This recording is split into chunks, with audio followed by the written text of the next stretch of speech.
Unemployed and Afraid acknowledges the traditional owners of the land we have recorded this episode on and of the land where you, the listener, are tuning in from. We would like to pay our respects to elders past, present, and extend our respect to any First Nations, Aboriginal, and Torres Strait Islander people joining us today, acknowledging that this always was and always will be Aboriginal land. Welcome to Unemployed and Afraid, a podcast that explores the glorious mess of building brands, businesses, and a career you love with the people who've done it. I'm your host, Kim Curtin. Thank you for being here. Let's get into today's story of starting over. Hello and welcome back to you, brave human out there building your amazing brand and your business, or even just thinking about getting started. We're here to support you on the journey by sharing the no bullshit experience. Speaking of no bullshit, let me do a little bit of a vulnerable share up front for you. Last week or the first week of Feb, depending on when you're listening to this episode right here, I dropped the first of our second weekly episodes. And I was so terrified. If you haven't listened to it yet, go check it out. It's all of the stories from the socials, the chance for our incredible business building community to answer questions about the experience in an effort to help us all feel more seen and supported with all the chaotic ups and downs and the stuff not talked about often enough. And they've done so via voice notes into my DMs on the gram. And last week we talked about how the community landed their first sale, how it came about, the experience, the good, the bad, and the ugly. And there were some incredible shares. It's a great episode, but back to the vulnerable share. My God, did I have a vulnerability hangover? Asking for show submissions, asking for people to send me a voice note in answer to a question on the socials when your community is still growing is the same sort of feeling you get when you're planning your own birthday party and wondering if anyone will actually show up, which is just great because I've created this experience for myself every single week. But I'll stick with it as the feedback I've had so far from all of you that have listened has been great, which means it's helping you. So stick with me and get around it by both listening and submitting on the regular, if only to save me from the proper afraid part. Okay, so vulnerable share over, but it does segue me into this week's guest, who, like me, loves to get real about the feels, and I am absolutely here for it. I had the best time chatting with Shelley Johnson about her experience in setting up her own unique HR consulting firm, her super successful podcast, and now her very first book, which is a banger. It's called Sort Your Career Out and Make More Money. I've read it. It's wonderful. Whether your career is self-employed or employed by others or a combo of both, you will absolutely take something away and be better for having read it. Also, just for a second, imagine creating a book. Imagine going through the process of writing it and then actually having it all put together and then seeing it out in the world in the hands of other people. It just blows my mind to imagine what that experience is like. And if you have listened to this podcast for a while, you know it's certainly on my goal list to write many a book. So I look forward to that experience one day. But for now, I'm just thinking about how crazy that experience really must be. And the beautiful part about interviewing a fellow podcaster is their very unique ability to turn the tables a little. And Shelley did that for me and had me sharing a few of my own feels about who I am as a person, how I've changed, how I've evolved, and how I bring that sense of self to the work that I do. So that's in there. Real vulnerable episode, this one. We also talk about something that plays on my mind a lot. Maybe it does for you too.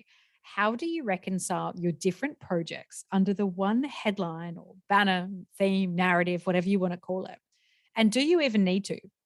Feels like sometimes we tear ourselves up thinking about how does this idea I want to do fit into those businesses over there and or for those projects over there? Does this make sense for my personal brand, etc.? But if we just stop worrying about that and do the thing or make the thing we want to make, sometimes it just naturally comes together for us and people get it, even if we haven't realized that ourselves yet. That's just a topic I have loved to be able to explore in this chat with the glorious Shell. I hope you enjoy it. Here she is. I'm here with HR rebel Shelley Johnson, HR consultant and founder of Boldside Consulting, host of the podcast My Millennial Career, a 2020 Australian Podcast Awards finalist, and co-author of the brilliant new book, Sort Your Career Out and Make More Money. Shell has led human resources teams for over a decade, coaching executives and business owners to become the leader they wish they had, to build a dream team and create a culture that has people talking and applying. Naturally, she's highly qualified in the self-described boring but important stuff, with a Master's of Human Resource Management and a graduate certificate in organizational development under her belt. And she's taken her immense experience into self-employment to consult on HR without the rulebook, help thousands of people with her work behind the microphone, and now as an author. Wowzers. I can't wait to hear all about your story of creating your HR enterprise, Shell. Welcome to Unemployed and Afraid. Thank you so much, Kim, for having me. My absolute pleasure. There is so much wonderfulness in that intro to get into and uncover and talk about in your journey. But before we get into that, I would love to know how your co-author, Glenn, would describe you. He would describe me as a high maintenance perfectionist.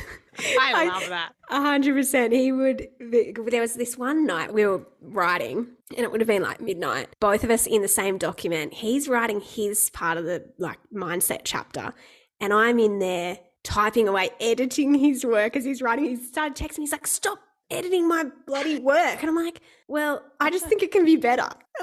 So I am a I would say I'm a recovering perfectionist. Mm-hmm. And that's really been an important learning for me in my career. I think that's how he would describe me. Okay, well, maybe you need to ask him once we hit end on our recording session today. I would love to hear if that's his answer as well. It's a very good one. Before your book, before your podcast, and before your consultancy, who were you? Who was I? That's a big, deep question, right? I think I've always been cheeky. I would describe myself as that. And someone who loves to have fun in what I do. I've got a side of workaholism, perfectionism, which I've tried to be, let's go deep up front, right? I've tried to deal with and consistently have had to deal with that over my life. I'm a mum. So I've got two little kids, and Sunny, she's just about to start school this year, and Bowie, he's nearly 2. And before all the work stuff, I think I've always been kind of a driven person, and I've always had an interest. I've always had an interest in work for forever. I started working at Subway at 13. It wasn't even legal. And so I've always worked. And yeah, I think that's a bit about kind of who I am in a very short nutshell of Your mention of Subway reminds me of, for it being illegal, when Subway announced that they didn't actually have any tuna in their tuna. Just an absolute aside. No way. Yes, I was reminded. What was it though? No, I'm not sure. I'm going to give it a Google after this. And for those listening, give it a Google. But it was in the States and it came out that there was no tuna in their tuna. Holy crap, that's heavy. That is very heavy. Especially because it's the healthy choice. You think, I'll go for tuna. It seems safe. It seems, no. But yeah, let's try not to get sued by Subway on this podcast.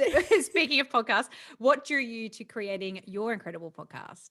Well, my friend and I, she wasn't my friend when we first started. We actually didn't know each other. So Emily Bowen, who is co-host with me, we started that podcast through our friend Glenn. We both knew him. We didn't know each other, but we were both in HR. So we both worked in the HR industry and know a lot about obviously work, dynamics, employment. And he got us together and said, I think this career space is going to go big over the next couple of years. This would have been over 3 years ago that we first met. And then we just went, yeah, let's do this podcast together. And it just kind of worked out like that. We both have really good different perspectives on work. She's a recruiter. I'm more internal HR consulting. So yeah, we just launched this thing and it's gone pretty good.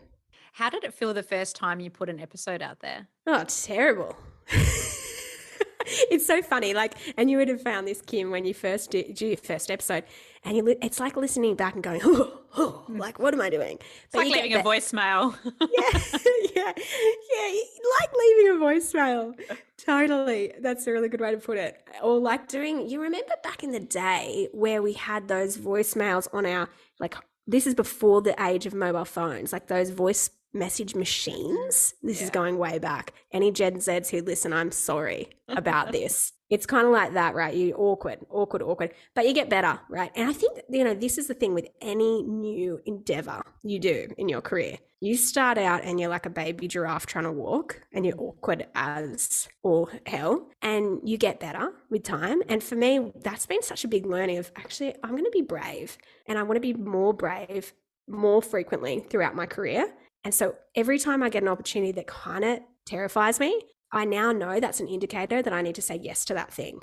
I actually look at that as a sign that I need to pursue something. And so for the podcast, when we first had this idea come about and an opportunity presented, we're like, oh, I'm mildly terrified by that. Yes, I'm going to do it. Is that the same sensation you had when you were starting your consultancy? Yeah, but times like 1,000. I would say, because there's so much more at stake, right? Because you've got your income at stake, you've got your family, providing for your family at stake. So yes, absolutely, it was terrifying. And I remember for months, I took about between 4 and 6 months off, I can't remember exactly, before I launched my business, and I was unemployed for that time, which I was so stoked to come on this podcast. Like, unemployed and afraid was me for those 4 to 6 months, however long it was exactly where I was at. Because I did not know what I was doing, what my next move was. I was terrified. And then when I launched my business, it's so funny because I call my business Bold Side. And I was so bloody afraid. Mm-hmm. And the thing is, like, those signals, when it comes to fear, we can either be led by fear, we can allow fear to dictate our decisions. And for me, I'd lived in a bit of that pain for quite a while and felt generally like, I'd say some like mild anxiety around launching my own thing, backing myself, all of that. So I could live in that pain and that fear, or I could choose to make the move and go, you know what, I'm actually going to use this fear as an indicator that I need to do something here. Mm-hmm. And I'm glad I did. And I'm glad I listened not to that fear voice, but to my actual, like, building up that self-trust and going, okay, no, I can do this. I can step out and be brave and courageous and make a move that I've wanted to for so long and not be ruled by the fear of failure. How did it feel to work with your first client once it was all out there? It was really good. It was really, I guess for me, a lot of that came out of some really natural relationships. So in the early days, I was working with people that I knew quite well, and I'd built that relationship over a while, and it just worked, and it just flowed. I think over time, becoming more confident in what you have to offer, but also the way that you serve. And I've been really processing this idea, Kim, of service. And I went to this conference and the speaker, Matt Church, he said this amazing thing around when you get nervous about something, we need to flick our mindset from nervous to service. Because when we're nervy about something, we're in our own heads. We're thinking about me. I'm thinking about me and what my own insecurities and my failures and I need to be perfect and blah, blah, blah, all that yucky stuff. Whereas if we flick into the service mindset, I actually overcome those nerves because it's not about me. It's actually about the client that I'm serving. It's about the person that I'm working with, that I'm helping. So in my career, that's been a big thing, getting out of my own head, getting out of my own, fear of failure, perfectionism. It sounds like a therapy session. Sorry if that's what this sounds like. I guess it kind of is, right? We're unemployed and we're afraid. But moving into the service mindset's been a huge shift, and it has a huge impact on your clients. Yes, and I love that you touch on mindset, because I think it is such an important thing to make being afraid not a dirty word in any way.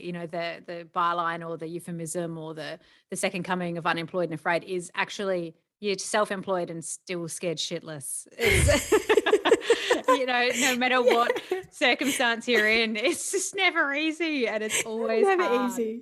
No, and it's reframing that as much as you can to be like, well, if I'm afraid, if I'm nervous, I'm also excited, and I'm also doing something different and pushing myself and going into that new space. And I think it's just something that we need to try to reframe as much as we can.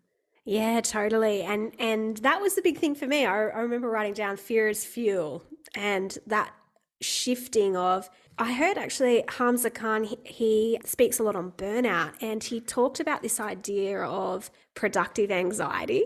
And I'd never heard that before. And I started to feel like, I can really identify that. I know if I'm in that productive anxiety or if I'm in a really unhealthy zone. Now, I think the line can be very thin between those two things. And so there's obviously that caution with it. But for me, I love what you're saying of reframing that. Reframing nerves actually can be excitement. Like if you're about to jump up and speak to 150 people, the nerves can be excitement rather than fear. There's another thing that you start with actually in your book, and I guess this played a big part in the podcast, in your consultancy, and of course leading into the book. But it's starting with your values and understanding what it is that you value before even seeking the thing. And I know a lot of us end up doing this retrospectively and at least sense checking and going, okay, yes, I am aligned with this. But I'd love to know what role your values played in the creation of your HR empire. Yeah, my values, I think I've always been quite in touch with values and use them as like a guiding kind of light. And it's almost like your guardrails. And if you start to go out of those values, you feel uncomfortable. Like you'll feel that cognitive dissonance if you move out of your values. So let's say one of your values is, or for me, one of my values is growth. But if I'm working in a job where I don't have growth opportunities, I will feel bored, I will feel underconfident, I will feel unchallenged, and those things will mean that I'm not satisfied in that environment. And that's been a theme over the course of my career. And so for me, the natural next step was when I got to that stage of, I've been in HR, working in internal HR for 10 years. I've done probably most of what I can do in this kind of career. The next step would be change careers or start my own business doing HR consulting, which is another growth opportunity because I have to learn marketing and sales and all these different things that I've never had to do before. And so that was a real key in my decision making, that, okay, I still love the essence of HR, but I need a new challenge. I need that new growth opportunity. And so knowing my values has helped me to make those big decisions. And it's really important, if you haven't worked out your values, this is a crucial activity.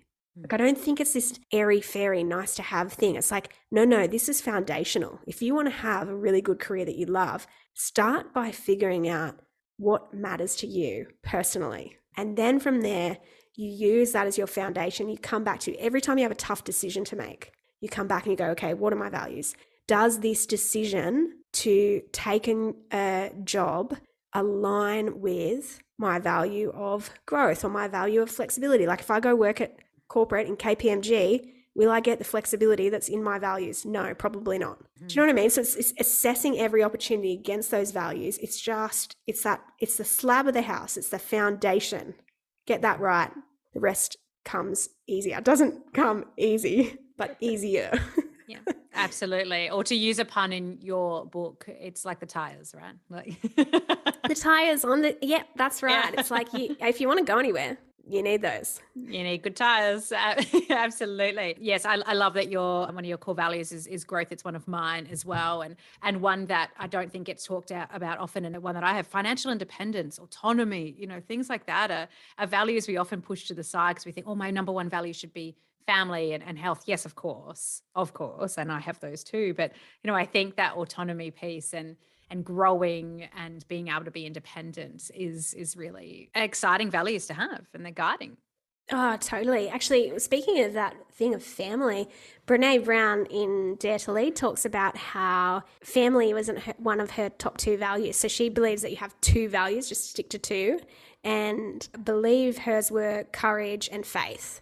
Mm-hmm. And so she talks about how she felt guilty that family didn't fit in the mix, but she's like, they permeate everything about who I am, but my values about how I make decisions are informed by courage and faith. Mm-hmm. And so I think for us, it's not feeling guilty if something that we deem is important isn't in there. It's more about how do we make decisions and what are those guiding elements that help us make decisions. So financial independence, Kim, for you, if that's your thing, well, then you're going to use that to go, okay, well, how do I relate to a client, or how do I relate to my family, or how do I, it also informs like, how do you pick a partner? Like all these things that come into the mix. It's not just career or your work. Big fan of the values, and love that book as well. That values exercise I've used for a few teams over the years, and it's always really fun to have these kinds of conversations. Gets that Brene vulnerability going. Speaking of vulnerability, I segued myself beautifully. I want to talk about your holy shit moment that happened prior to you deciding to write this book. Can you tell me about that experience? I feel like I've had so many holy shit moments over my career. So I was working in a job and I was doing HR consulting, and it was a great environment. The role, though, was a bit of a step back from what I've been doing. So I've been leading quite large HR teams, and I stepped into this HR role, and I found that it didn't align with my values because I wasn't growing. So I wasn't being challenged or stretched in terms of my technical skill set. And I guess I was thinking, oh, I'm a bit bored. I'm not in my sweet spot here. And so I decided in that probation, it was in the 5 months probationary period. It's about that 5 months mark. I decided this isn't for me. I need to leave. And I didn't have anything lined up, and I didn't want to go and jump into the next job because I was just like, I don't really know what I want to do. And I've always had this inkling of wanting to start my own business, but I was like, oh, I can't make a decision while I'm in this headspace. And so I quit my job, no job to go to, definitely financially wasn't in a position to do that, right? Like, I think it was a risk in and of itself of going, holy moly, what am I going to do? But I quit, called Glenn. I was in Sydney actually for something, I can't remember what, but I just remember being in Sydney on this main road near George Street, and I get my phone out and I'm like, oh, I've quit my job. He's like, oh, yeah, right. What are you going to do now? And I'm like, oh, I don't know. And then he's like, wait, let's write a career book. We'll call it Sort Your Career Out, Make More Money. It'll go nuts. And I was just like, what do you mean? Like, I'm like unemployed. Like, I was like, I am unemployed right now. Like, I cannot write a career book. He's like, no, you've worked in this space forever. You can write a book. We can write a book. And he actually said this thing, is like, the book will write itself. And it did not. Oh my gosh, it was such a freaking massive project. Like, it was the biggest project I've ever worked on in my career. Yeah. But I was like, okay. And I just remember thinking, well, why not? Like, let's do it. And it was another one of those moments of, if we go back to the beginning of this conversation, I'm mildly terrified, and the imposter syndrome comes in. So I'm like, I'm unemployed. How could I write a book on this? How could I do that? But part of me, it started to settle that, no, I actually do know my stuff in this space. And I am in the position that I'm in right now because I hadn't done the work on my values. I hadn't thought of that before I took that job that didn't work out as well as I'd hoped. So all those things for me showed that, you know what, now I'm going to do this. And once we got into that project of writing the book, I realized how much I needed to do this journey of sorting my own career out, right? And so going on that process has been so challenging, but really, really amazing as well. Sometimes we really just need like a Glenn in our life, don't we? Who just has that faith and that ability to just say, no, let's just do this thing. Let's just do that. Why not? And just see where it goes. And I think that's a really good point, Kim, around if you are listening right now and you're an overanalyzer and you get in your head or you ruminate on the what ifs, the fears, the failures, which is me, right? It is really important to have someone in your head as a voice of reason sometimes, but also a voice to speak in and challenge some of that internal narrative of, hey, no, you do have what it takes. Like, you do have the skills, the abilities, the capabilities, and you also show that you can learn and grow. And if you've got that learning ability, you can do pretty much anything. Like, if you have an ability to learn and learn quickly, there is the opportunities that are available to you are limitless because of your desire to learn and grow. So I think that's at the foundation for me of like, if you're a learner and a grower, stop putting a lid on yourself. Go for it. Seek out those challenges because they're what is going to propel your career forward, what's going to propel your business forward as well. There's always a message that I need from every podcast. I think a lot of podcasters will say that as well, but anybody who speaks to people will know that you always need a little message to come through. And I think you might have just nailed that one for me. And I agree. How exciting that if you can learn something, you can quite literally do anything. How exciting is the sentiment? Oh, it's amazing. And this thing, you just reminded me of this beautiful conversation I had with someone just before I launched the business. And I was in a pretty bad headspace. And I'd lost a lot of my confidence. I think having that period where I wasn't working through my confidence a bit. Yeah. And I remember this moment where I spoke to someone and they just said to me, Shell, you are like a Coke bottle that's been shaken up, but you've got the lid on really tight. Take the lid off. Take it off. Let it overflow. And I think for me, like, just even think about that, it's like, whoa. I realized in that sometimes we actually just put our own barriers over ourselves out of really not identifying the goal that we have within us that we need to share and we need to get out there. And so I love that message, resonated so much with me, that person saying that to me, because I was like, yeah, shake the damn thing up. Let it overflow. Like this effervescent kind of vibe that needs to come out of you, that you've put a lid on yourself. And that's what I think had been my story for a little while. And so this whole process of doing this book, of challenging myself, of starting the business and really stepping out and going, you know what, I'm going to go for it. I'm going to be brave, be bold. There's something so powerful in that, and such an important journey I think that all of us need to go on. That whole piece around getting unstuck means you have to get a little uncomfortable. I think I'm quoting you almost directly from your book there. But it is, an incredibly important sentiment, and, having a little bit of a risk mentality and not being too afraid to take some calculated risks. And it feels like at that time for you, there's been a couple. There's been the consultancy, there's been the book, there's been the podcast, a little bit of risk. Is it something you feel like you've gotten more comfortable with? I think I've seen more of the risks pay off. So yes, I do think I've gotten more comfortable. I'm definitely a risk-averse person. So I wouldn't say I'm a risk taker by any means. I think your point before about sometimes we need a person in our world saying to us and letting us see that we actually have a lot of value that we're maybe not utilizing or tapping into is really important, and that can help us overcome some of our nervousness towards taking risk. The thing for me that I really helped, I read Daniel Pink's book on the power of regret. Have you read that? Oh, I'll add it to the list. The list is long. The list is long, I can imagine. Yeah, 2025. the list is like 2 years long, right? I'm still stuck on Harry's book Spare. Okay. Well, yeah, I don't think I'm going to read that. I thought I'll get too much into the headspace and then I'll go deep down the rabbit hole of the royals. Oh, yeah, I'm in the rabbit hole. I don't know why I've done this. But yes, back to your reference. Yeah, so Dan Pink talks about this idea of the biggest regrets are the failures of boldness. And for me, that was just like, oh, yes. Like at the end of your life, you don't regret the things that you did do anywhere near as much as you regret the things you didn't do. And I think this is really key for any entrepreneurs or any business owners or people thinking about that is, what am I going to regret at the end of my life? I'm not going to regret starting my own business. I'm going to regret not starting and wishing I had. Perhaps that played a subliminal part in the naming of your business at that time. Yeah, well, it was huge. Actually, it was such a huge part of that book. Oh, it's so worth reading. And it's just, the research is very compelling. But just knowing, okay, what will I regret? The failures of boldness. So then when those opportunities come up that feel like a risk, as long as you've gone back and checked your values against those risks, that's a safety net. That's a safety net to go, okay, what does this risk align with my value of growth?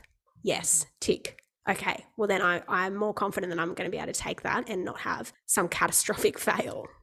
Can we talk a little bit about personal brand building and networking? Because this is something I'm quite passionate about. I've had to learn to be passionate about, just as anybody. I really hate small talk and I really hate networking, but I make myself do it as often as possible. I'd love to know what role it plays for you and what advice you'd give to others to tackle it. Okay, well, let's talk about networking then, because I'm with you. I hate networking. What is networking? Like, what is it even? Like, network as a term. I'm like, who thought of that term? Like, network. It sounds like, I think about an internet network. Like, I'm like, it's like a network engineer working on my internet. That's what I think of. I don't think we should call it that. I think we should just call it building relationships. Like, how do I build relationships and connections with people? Like connection, relationships, they're heaps better words. Let's ditch network forever, please. The thing is, I say all that because I hate the term. I also am with you. I hate small talk. It's the worst. Like if people were listening to our pre-roll, like you and I, Kim, haven't met each other before, but if they were listening to the pre-thing before the recording, we're both instantly vulnerable. Yeah. Like I'm like a notorious like oversharer. But anyway, let's get back to networking. Regardless of the term and regardless of whether you like it or not, it is so important. And I don't know who said this, but someone did. Someone quoted this of your career capital is the sum of your network. And so if we think about that of going, okay, well, actually, for me, I just start to see it now as I need to build relationships. Like if I want to have opportunities, I need to be a really good relationship builder. And so I've worked on that, and I think I am a good relationship builder where you can build quick connections with people. You don't need to be a good small talker to do that. It's actually how do you build relationships that are value add for someone else. So what I'm often thinking about in those kind of contexts where I'm meeting people, how can I add value to that person? Not what can I get from this? Like, and I get so many messages on LinkedIn that really irks me when people message me and they're like, Shelley, can I get your advice on this? I'm like, oh, like I want to help. Like, I honestly want to help you. I've got 50 messages in there, that same thing. What I want people to do is think about how do they add value before they ask for something. So when you think about building your network, think in that way. Think about win-win, not me. What can I get out of this relationship? What can I do to give and have this dynamic as a win-win for both parties? And I think that's how you build a solid network. That's how you build really good relationships. It shouldn't be like one-sided and all about what can I get out of this person. And, early on in my career, I never really thought about this. I never really thought about personal brand. The thing is, whether you think about it or not, you have one. Mm-hmm. So whether we actually are intentional about our personal brand or not, we've got one. We've got a reputation. We've got this kind of thing out there about us. So we have to get proactive in how do we want to show up? Who do we want to be? How do we want people to perceive us? And it's not about image management. Like, it's not this. And I think that's where people get irked by like personal branding experts that put themselves out there. And they're like, it's not image management. It's about how do I be the best version of me and amplify the things that are amazing about me, and it's not about controlling the narrative or any of those kinds of things, which I think is why there's this kind of two camps where people either love personal brand or they totally hate it. For me, the way that you create a personal brand is by figuring out the things that stand out about you and just elevating the crap out of those. So I went to this, have you heard of The Huddle? It's this thing that Jumbled, this amazing homewares brand, Jumbled. They do this women's event every year, and it is for women entrepreneurs, and they get all these women together, and it's just wild. Like, it's just amazing what they do. It's very colorful. It's like the brightest like sequins, everything. And there was this one amazing person there, and she was dressed head to toe in this pink sequin pantsuit. And everyone noticed her. Like, she was just like the most noticeable person in the whole room. And it did get me thinking about this idea of personal brand. That personal brand is about standing out. It's not necessarily about being better than anyone else. It's about standing out. How do you want to differentiate yourself? So if you're an accountant, what can make you stand out as an accountant from the next one? And so I often find it's really digging into the uniqueness that is you. What is it that makes you unique? And really focusing and building that out in your brand. So for me, HR is notorious for being known as like the fun police, right? Like the most boring fun police. They got the policy manual out, they're hitting you over the head with it. No one wants to go to HR. They're like, it's the principal's office, I can't stand it. So I just knew in myself, I'm like, I'm so not that. Like, I'm fun, I'm a bit loose, I really don't like a policy at all. I cannot write one, they're terrible. And so I just tried to lean into, well, what makes me unique in this industry that's typically bureaucratic, grey and boring? Well, it's being cheeky, it's being fun, it's being a bit obnoxious. And so I'm going to lean into that. And that became part of my brand for my business, but it's also part of my personal brand. And so for you, if you're listening right now, you haven't done this work on brand, I want you to go away and I want you to ask yourself, what are the things that are unique to me that make me stand out? And they might be the things that make you a little bit uncomfortable. They might be the things that you try to dial down. Like, so for me, when I first started in HR, I'd always tried to dial down and I became more boring to fit in. And now I'm like, no, that's the cool thing. Like, amplify that. So for you, I want you to think about what is it in me that makes me unique. You might need to ask someone to help you figure that out. And then I want you to write them down, and they become those kind of statements almost that guide your brand. They are so brilliant. You had me reflecting as you were talking then on something I was told quite a lot in my corporate career, which was that I was quite overly emotional in the professional environment, and that could come across as like big energy, like, let's go do this, going to smash it, which was, everyone loved that, of course. But then it would also come out in this is bullshit. Like, I cannot sit here and listen. No, you can't give that. No, you can't give that deadline. That kind of, no, this is ridiculous sort of thing. And so often over the years, it's because I'm quite a fan of emotions. I think, expressing the gamut of emotions is fun, and, not holding them back and feeling all your feels. I love feelings. That's why, we jump on this podcast and we're like, vulnerable. Yeah, let's just have our feelings.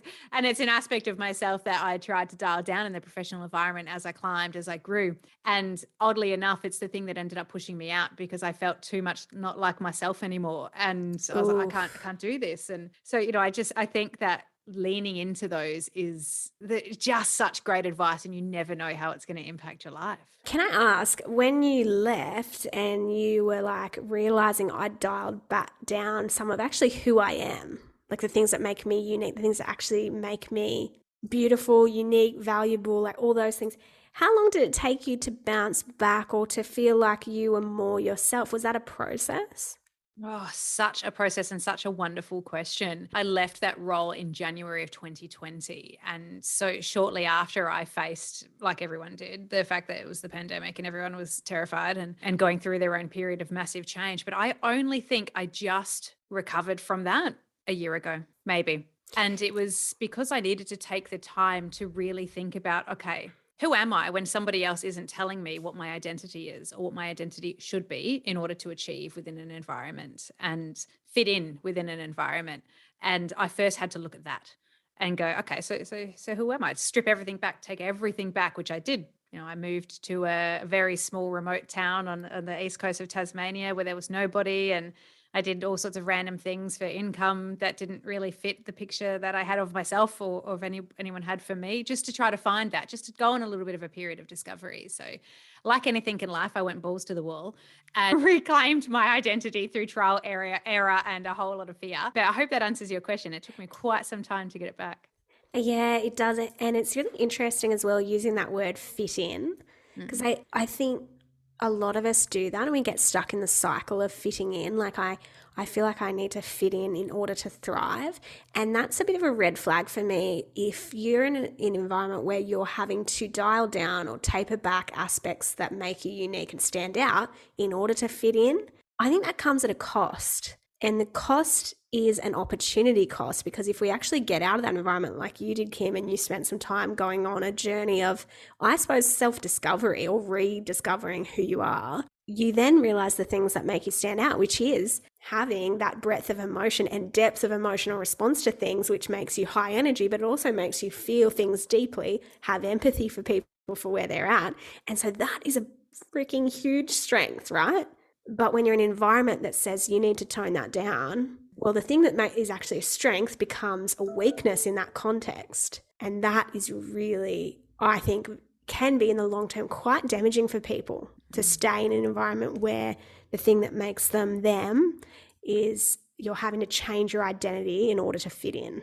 And you never know how those things that you're trying to change will fit into future things that you do. My now I know that my ability to feel things deeply, to be empathetic to the way others feel things too, makes me a great interviewer. So I can tap into people's emotions, and I can draw things out of people in environments that can be confrontational, like less so for your good self, because you're an absolute pro behind the microphone, but for others who come and step and do it for the first time, making them feel safe enough to share. And so you just never know how those skills are going to roll out in future things. Exactly. Yeah, I love it. And I think this is why, like, understanding your personal brand, and it really does come down to, I think, first understanding your strengths.